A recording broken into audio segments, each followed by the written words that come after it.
నిర్గమకాండము 7వ అధ్యాయము.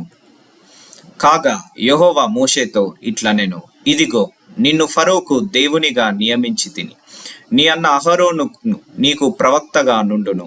నేను నీకాజ్ఞాపించినది యావత్తు నీవు పలకవలెను. ఫరో తన దేశంలో నుండి ఇజ్రాయేలీలను పోనీయవలెనని నీ అన్న అయిన అహరోను అతనితో చెప్పును. అయితే నేను ఫరో హృదయమును కఠినపరిచి ఐగుప్త దేశంలో నా సూచన క్రియలను నా మహత్కార్యములను విస్తరింపచేసెదను. ఫరో మీ మాట వినడు గాని నేను నా చెయ్యి ఐగుప్త మీద వేసి గొప్ప తీర్పుల చేత నా సేనలను ఇజ్రాయేలీలైన నా ప్రజలను ఐగుప్త దేశములో నుండి వెలుపలికి రప్పించెదను. నేను ఐగుప్త మీద నా చెయ్యి చాపి ఇజ్రాయేలీలను వారి మధ్య నుండి రప్పింపగానే నేను యెహోవానని ఐగుప్తీయులు తెలుసుకుందురనెను.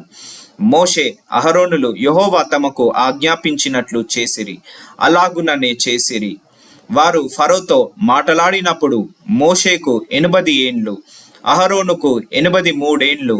మరియు యెహోవా మోషే అహరోనులతో ఇట్లనెను, ఫరో మీ శక్తి చూపుటకై ఒక మహత్కార్యము కనపరచుడని మీతో చెప్పునప్పుడు నీవు అహరోనును చూచి నీ కర్రను పట్టుకొని ఫరో ఎదుట దాని పడవేయుమనెను, అది సర్పమగును. కాబట్టి మోషే అహరోనులు ఫరో యొద్దకు వెళ్ళి యెహోవా తమకు ఆజ్ఞాపించినట్లు చేసిరి.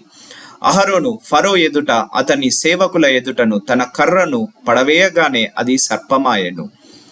అప్పుడు ఫరో తన విద్వాంసులను మంత్రజ్ఞులను పిలిపించెను. ఐగుప్త శకునగాండ్రు కూడా తమ మంత్రముల చేత అలాగే చేసిరి.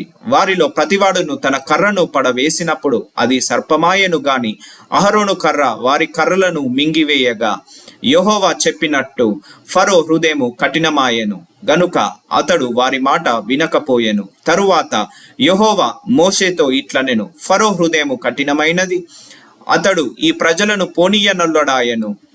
ప్రొద్దున నీవు ఫరో యొద్దకు వెళ్ళుము. ఇదిగో అతడు ఏటి దరికి పోవును.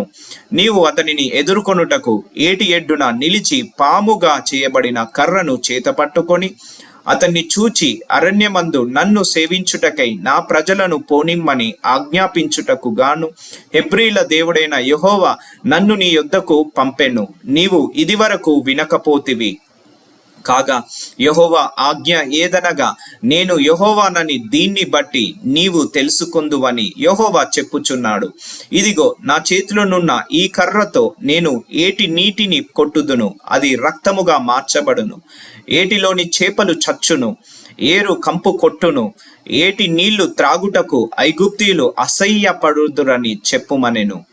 మరియు యెహోవా మోషేతో ఇట్లనెను, నీవు అహరోనుతో నీ కర్రను పట్టుకొని ఐగుప్త జలముల మీద అనగా వారి నదుల మీదను వారి కాలువల మీదను వారి చెరువుల మీదను వారి నీటి గుంటలన్నింటి మీదను నీ చెయ్యి చాపుము, అవి రక్తమగును. ఐగుప్త దేశమందంతటను మ్రాను పాత్రలలోను రాతి పాత్రలలోను రక్తము ఉండునని అతనితో చెప్పుమనెను. యెహోవా ఆజ్ఞాపించినట్లు మోషే అహరోనులు చేసిరి. అతడు ఫరో ఎదుటను అతని సేవకుల ఎదుటను తన కర్రను పైకెత్తి ఏటి నీళ్లను కొట్టగా ఏటి నీళ్లన్నీయు రక్తముగా మార్చబడెను. ఏటిలోని చేపలు చచ్చెను, ఏరు కంపు కొట్టెను. ఐగుప్తీయులు ఏటి నీళ్లు త్రాగలేకపోయిరి. ఐగుప్త దేశమంతటా రక్తము ఉండెను. ఐగుప్త దేశ శకునగాండ్రు కూడా తమ మంత్రముల వలన అట్లు చేయగా యెహోవా చెప్పినట్టు ఫరో హృదయము కఠినమాయెను. అతడు మోషే అహరోనుల మాట వినకపోయెను. జరిగిన దానిని మనస్సున పెట్టక ఫరో తిరిగి తన ఇంటికి వెళ్ళెను. అయితే ఐగుప్తీయులందరూ ఏటి నీళ్లు త్రాగలేక త్రాగు నీళ్ల కొరకు ఏటి ప్రక్కలను తవ్విరి.